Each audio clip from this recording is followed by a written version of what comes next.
شیخ عبد الرحمن بن سلام المقری نے کتاب العقائد میں نقل کیا ہے کہ حضرت سلیمان علیہ السلام نے جب دیکھا کہ اللہ نے ان کے لیے دنیا کو وسیع کر دیا ہے اور دنیا ان کے ہاتھ میں ہو گئی تو کہنے لگے، اے میرے معبود، اگر مجھے اجازت دیں کہ میں تیری تمام مخلوقات کو پورے سال کھلاؤں تو بہتر ہوتا۔ تو اللہ تعالیٰ نے ان کے پاس وحی بھیجی کہ تو اس پر ہرگز قدرت نہیں رکھتا۔ پھر درخواست کی، یا الہی، ایک ہفتہ۔ تو جواب ملا، اس پر بھی قدرت نہیں رکھتا۔ پھر درخواست کی، یا الہی، ایک دن۔ فرمایا، اس کی بھی قدرت نہیں رکھتا۔ بہرحال اللہ تبارک و تعالیٰ نے ایک دن کی اجازت دے دی تو حضرت سلیمان علیہ السلام نے تمام جنات اور انسانوں کو حکم دیا کہ وہ تمام کے تمام ان چیزوں کو جو زمین پر حلال ہیں، یعنی گائے، بیل، بکریاں، دمبے وغیرہ، اور ان تمام چیزوں کو جنس حیوان میں سے ہیں، یعنی پرندے وغیرہ۔ جب جنوں انس نے ان چیزوں کو جمع کر لیا تو اس کے لیے بڑی بڑی دیگیں تیار کی گئیں۔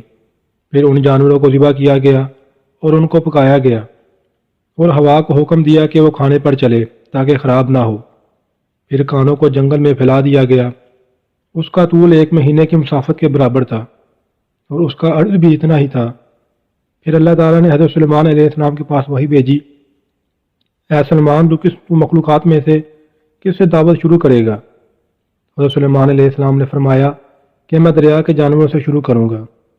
تو اللہ تعالیٰ نے بحر محیط کی ایک مچھلی کو حکم دیا کہ وہ حضرت سلیمان علیہ السلام کی ضیافت میں سے کھائے۔ چنانچہ اس مچھلی نے سر اٹھایا اور کہا، اے سلیمان، میں نے سنا ہے کہ تو نے ضیافت کا دروازہ کھول دیا ہے، اور آج میری ضیافت تو کرے گا۔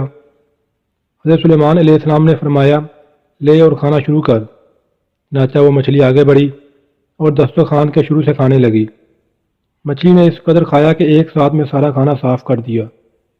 پھر اس مچھلی نے آواز لگائی کہ اے سلیمان، مجھے کھانا کھلاؤ اور میرا شکم سیر کرو۔ حضرت سلیمان علیہ السلام نے فرمایا کہ تو سارا کھا گئی اور اب بھی تیرا پیٹ نہیں بڑھا۔ تو مچھلی نے کہا، اسی طرح میزبان کا جواب ہوتا ہے مہمان کے لیے۔ اے سلیمان، آپ خوب جان لیجئے کہ میرے لیے ہر روز اس طرح جتنا تو نے پکایا ہے دن میں 3 مرتبہ متعین ہے، اور آج میرے کھانے کے روکنے کا سبب تو بنا ہے اور تو نے میرے کھانے میں کمی کر دی ہے۔ اس وقت حضرت سلیمان علیہ السلام اللہ کے سامنے سجدہ کرتے ہوئے گر پڑے اور کہنے لگے، پاک ہے وہ ذات جو کفالت کرنے والی ہے مخلوق کی روزیوں کے ساتھ، جہاں سے مخلوق جانتی بھی نہیں کہ کہاں سے آتا ہے۔